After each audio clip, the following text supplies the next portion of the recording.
the last seminar you did here, which is financial literacy, which is, I really appreciate that. Yes, Kaya I think I didn't have it when I was younger. So I made a lot of stupid mistakes. Do not ask what the asa ko gigasto akong kwarta, pero daghan jud ko nagasto before sa akong kwarta na questionable. Unfair siya. I-disclose ko sa inyo niya. Hindi mo disclose. Unsa man, sige. Okay.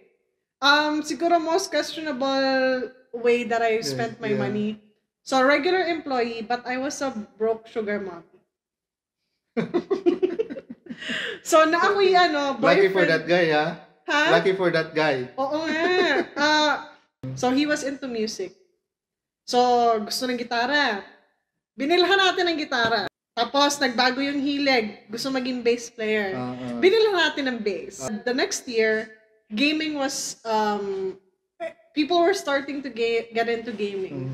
And he wanted to play games on his phone as well. Yes. So binilan natin ng tablet. Wow. Lucky for him. So yun, so I was a regular employee, but then again, if I was smart about my money, I wouldn't have done it kasi I was also struggling by myself, but we do stupid things for love. Love mo. Wala na. Pag ako naka-move on. Wala na dyan.